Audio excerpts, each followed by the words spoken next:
Da Polícia Federal que será aplicada, portanto, na investigação do caso das joias. Ouvir todos os pontos, todos os suspeitos, todos os ligados ou quem possa dar alguma informação ao mesmo tempo. Depoimentos estão marcados para as 11 horas, como você falou, quase todos irão ocorrer na sede da Polícia Federal aqui em Brasília. Segundo informações que eu consegui confirmar, Michele Bolsonaro e Jair Bolsonaro vão comparecer presencialmente à sede da Polícia Federal. Até o momento, o único que pediu para não vir a Brasília é o advogado Frederico Assef, que deve ser ouvido, portanto, na Superintendência da Polícia Federal em São Paulo. Como é que vai ocorrer? Como é que será feita essa oitiva ou estas oitivas todas ao mesmo tempo? Bem, cada um vai chegar, vai ser encaminhado para uma sala da sede da Polícia Federal, terá lá um delegado, um escrivão responsável por colher o depoimento, fazer as perguntas que foram ali separadas, escolhidas pelos investigadores. Agora, olha só que detalhe, terá um delegado, um agente responsável por coordenar os depoimentos simultâneos. Então vai ter um ponto de ligação que vai saber o que todos estarão falando e poderá, portanto, usar a informação de um depoimento para o outro, pode coletar alguns dados que estão sendo ali repetidos ou algumas dissonâncias nas versões que serão apresentadas. Como vocês viram, a PF preparou um esquema especial para os 8 depoimentos simultâneos no inquérito que apura a venda ilegal de joias recebidas por Bolsonaro. As oitivas estão marcadas para amanhã, 31 de agosto, às 11 horas. Frederico Assef será ouvido por videoconferência. Bolsonaro e Michele irão depor presencialmente. Enquanto isso, o governo Lula recuou de incluir, na PEC dos militares, um mecanismo que impeça militares poderem se tornarem ministro de Estado. Diferentemente do que estava previsto, e que foi dito no vídeo lançado mais cedo, aqui no canal. Acabou de me mandar um trecho do que disse na coletiva o ministro Múcio, tá?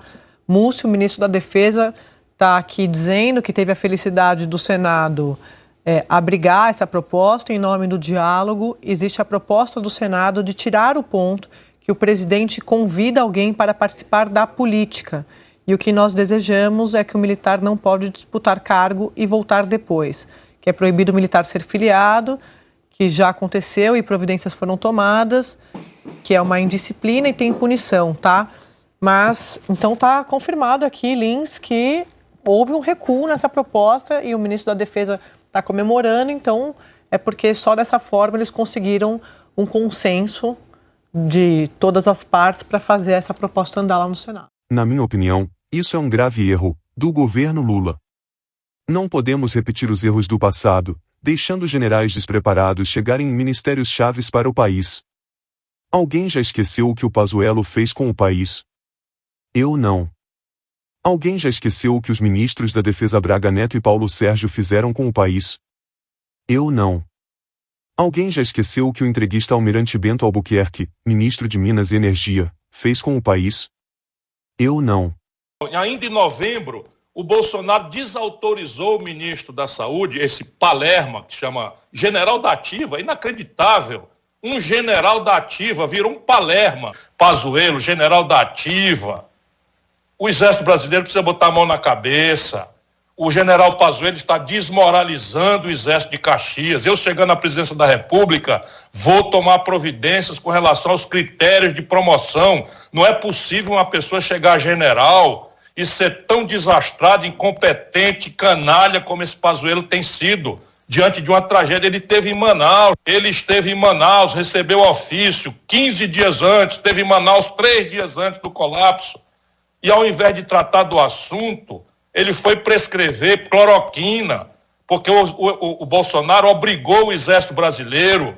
O general Pujol é um homem honrado, comandante, pois cumpriu uma ordem arbitrária, ilegal, canalha, e comprou superfaturado 6 vezes o preço, toneladas de cloroquina.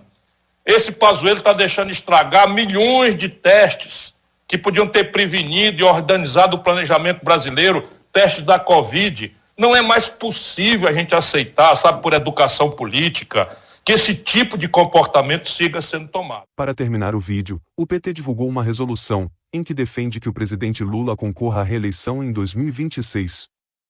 O texto também traz uma série de recados ao Cristiano Zanin, Rui Costa, Arthur Lira e militares. Há uma defesa explícita, oficial, da reeleição do presidente Lula daqui a 3 anos, enfim, o apoio do partido a isso, uma indireta a Cristiano Zanin e também recados ali aos militares, ao ministro da Casa Civil Rui Costa e até ao presidente da Câmara dos Deputados Arthur Lira. Primeiro vamos falar sobre essa indireta a Cristiano Zanin. Houve uma discussão interna nessa reunião do diretório, alguns defendendo que Zanin deveria ser citado nominalmente, diretamente nessa resolução por conta dos votos considerados conservadores, os últimos votos deles, mas acabou prevalecendo uma visão ali de que a menção deveria ser indireta. Então, ficou da seguinte forma.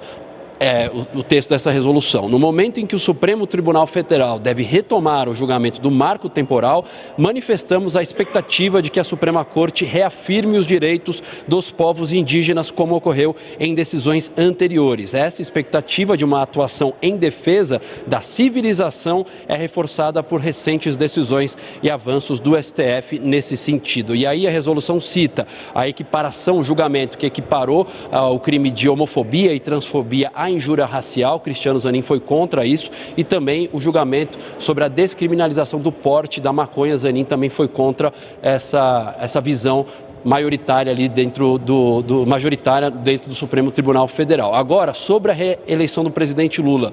O presidente lá atrás, antes de tomar posse, dizia que não concorreria à reeleição.